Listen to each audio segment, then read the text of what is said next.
फोसावखानाय जायो दिनैनि बे फाइनाल गेमाव साबसिन गेलेगिरि हिसाबै जोबोद गोजोनथाव बाथ्रा दिनै जोङो रामफलबिल दख'रा दुलाराय बर' फरायसा आफाद आरो रामफलबिल आनसलिक स्पर्ट्स एसोसिएशन मोननै आफादजों जथायै थांनाय 2023 मायथाइनिनो बे अक्ट'बर दाननि 12 अक्ट'निफ्राय जागायनानै गेलेयै दिनै फाइनाल बादायलायनायाव सफैनो हाबाय आरो जोबोद गोजोनथाव बाथ्रा बेनो दिनैनि बे जोबथा एबा फाइनाल बादायलायनायाव जे गोबां रायजो राजाफोरनि बाहागो लानायजों बे हाबाफारिया खोब मोजाङैनो जाफुंसारबाय बेवहाय आङो गिबियावनो साबायखर बावहरनो लुबैदों जायफोर बिथांमोना जोंखौ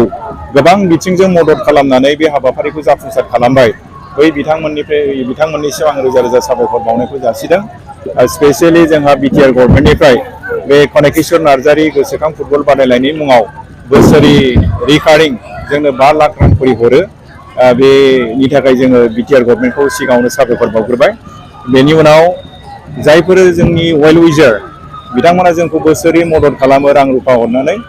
बिथांमोननो गासैनोबो जोङो रामफलबिल आनसलिक स्पर्ट्स एसोसिएशन जानानै बिथांमोननो जों साबायखर होदों दिनै खोब गोजोननि बाथ्रा दिनैनि बे जोबथा हाबाफारियाव जों गाहाय आलासि महरै हांख्रायनानै लाबोदोंमोन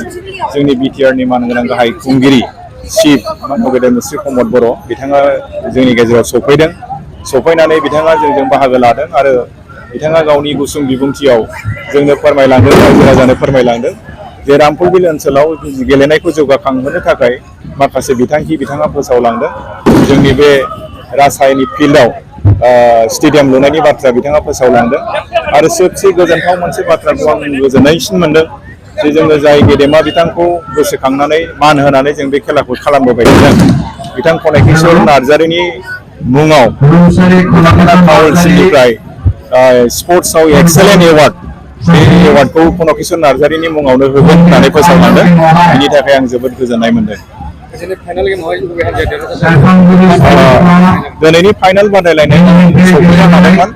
जोंनि सानसुरि सानसोरां स्पर्ट्स क्लाब आरो मोनसेया जाबाय बिथांमोननि हेंथायै गेलेदोंमोन खोरोमगाव स्पर्ट्स क्लाब खालायगाव बे मोननै हान्जानि गेजेराव खुब मोनसे एक्साइटेड गेम नायगिरिफोरनि थाखाय मोनसे खहाब गोनां बे गेलेनाय बादायलायनाया जादों बे गेलेनाय बादायलायनायाव गेमाव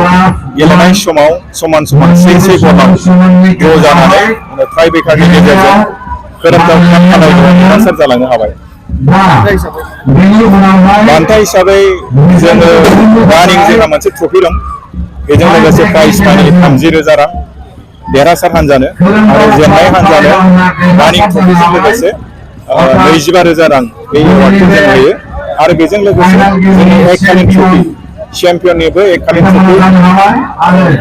एवार्ड दं आरो रानार्स आपनोबो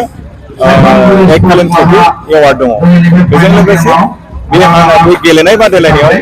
जाय गेलेगिरिया गावनि रोंगौथिखौ देखायनानै साबसिन गेलेगिरि महरै सायख'जादों बे बिथांनो गंसे समायना ट्रफिजों लोगोसे नोगोद 2,000 रां बान्था जोङो होनाय जायो फैगौ बोसोराव जों नाजादों फैगौ बोसोराव जोङो बेनिफ्राय साबसिन गेलेनाय बादायलायनायखौ खुंनो थाखाय नाजादों गिदिर गिदिर हान्जाफोरखौ लाबोनानै गेलेहोनायनि सिन्थाधाराखौ जों खालामदों